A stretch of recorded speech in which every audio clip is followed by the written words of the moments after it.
வணக்கம். ஒன்று சேர்ந்த செல்லூர் ராஜு, ராஜன் செல்லப்பா. கடுப்பில் ஆர்பி உதயகுமார்.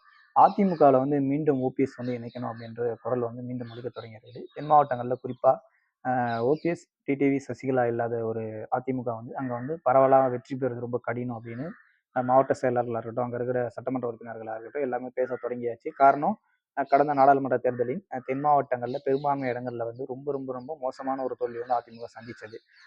மதுரையா இருக்கட்டும், தேனியா இருக்கட்டும், ராமநாதபுரமா இருக்கட்டும், சிவகங்கையா இருக்கட்டும், இது போன்ற மாவட்டங்கள்ல அதிமுக இதுவரை வரலாற்றில் காணாத ஒரு தோல்வியை அங்க பட்டுச்சு. இதற்காக ஒரு குழு கள ஆய்வு குழு அமைக்கப்பட்டது. அந்த கள ஆய்வு குழுவிலயும் சில மோதல்கள்லாம் வந்தது பார்க்க முடிந்தது. இது போக மீண்டும் மீண்டும் தென் மாவட்டங்கள்ல நம்ம இதே மாரி தோத்துட்டே போனோம்னா, கட்சியோட கட்டமைப்பு ரொம்ப குறைஞ்சிடும். காரணம், திமுக இங்க இருக்கக்கூடிய முக்கியமான நபர்களா திரு தங்க தமிழ்ச்செல்வன், தோப்பு வெங்கடாசலம் இது போன்ற நபர்கள்லாம் அங்க வர வச்சு செந்தில் பாலாஜி, அவங்க கட்டமைப்பு ரொம்ப ஸ்ட்ராங்கா பில்ட் பண்ணிட்டு வராங்க. அதிமுகவோட கோட்டையா இருந்த இடங்கள்ல தற்போது திமுகவோட கோட்டையாவது ஈரோடுல இருக்கக்கூடிய இடங்கள்ல கூட அதிமுக கணிசமான இடங்கள்ல உறுதியா வெற்றி பெறும் அப்படின்னு நினைச்ச இடங்கள்லாம் கூட இப்போ திமுக வெற்றி பெறுது. எனவே இந்த மாற்றங்கள் கண்டிப்பா வேணும் அப்படின்னு ராஜன் செல்லப்பா இருக்கட்டும், செல்லூர் ராஜா அவர்களா இருக்கட்டும், அவங்கெல்லாம் கடந்த சில நாட்களாக செய்தியாளர் சந்திப்பின் போது அதிமுக ஒன்றியணும் அப்படின்ற ரீதியில தான் பேசுறாங்க. செல்லூர் ராஜு கடந்த முறை பேசும்போது ஓபிஎஸ் அண்ணனா இருக்கட்டும், டிடிவி சாரா இருக்கட்டும் பேசியிருந்தாரு. ராஜன் செல்லப்பா ஒரு 6 மாதம் அமைதியா இருந்தா எடப்பாடி பழனிசாமி கிட்ட நான் பேசுறேன் அப்படின்ற ரீதியில இறங்கி வந்துட்டாங்க.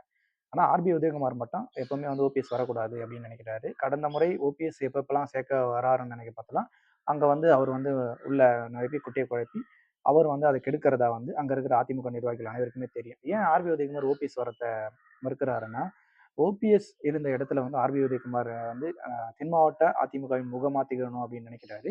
ஆர்பி உதயகுமாருக்கு அந்த அளவுக்கு செல்வாக்கு இருக்குதுன்னு கேட்டீங்கன்னா நிச்சயமா கிடையாது. இருந்த போதிலும் எதிர்க்கட்சி துணைத் தலைவர் தான் தான் தென் மாவட்ட அதிமுகவோட முகம் அப்படின்லாம் அங்க இருக்கிற நிர்வாகிகள் என்ன பேசுறாரு. இது செல்லூர் ராஜு, ராஜன் செல்வா போன்ற அதிமுகவோட சட்டமன்ற உறுப்பினர்கள், முக்கிய அமைச்சர்களா இருந்தவர்களுக்கே பிடிக்கல. இருந்த போதிலும் ஆர்பி உதயகுமார் எடப்பாடி பழனிசாமி தரப்பு கிட்ட ஓபிஎஸ் மீண்டும் கட்சிக்கு வந்தா நம்மளுக்கு அது செட் ஆகாது அப்படின்னு தொடர்ந்து பேசிட்டு வராரு. கடந்த சில நாட்களுக்கு கடந்த சில மாதங்களுக்கு முன்பு இதே மாதிரி டிடிவி தினகரன் குறித்து பேசுறதுக்கு சொந்த மாவட்டத்திலேயே சில நிர்வாகிகள் ஆர்பி உதயகுமார் ஆட்களை என்ன பண்ணாங்கன்னு உங்களுக்கு தெரியும். அதே மாதிரி தொடர்ந்து இது மாதிரி பேசிட்டு வராரு. இருந்த போதிலும் கட்சி ஒற்றுமையா இருக்கும்னு நினைக்கிறேன். ராஜன் செல்லப்பா, செல்லூர் ராஜு இது போன்ற நபர்கள் கிட்ட கூட ஆர்பி உதயகுமார் அதிகமா பேசுறது கிடையாது. இவங்கெல்லாம் ஓபிஎஸ் மீண்டும் சேர்க்கறாங்க, சொல்றாங்க அப்படின்லாம் எடப்பாடி பழனிசாமி கிட்ட போட்டு கொடுத்துட்டு வரதா ஒரு சில தகவல்கள் நமக்கு கிடைத்திருக்கிறது.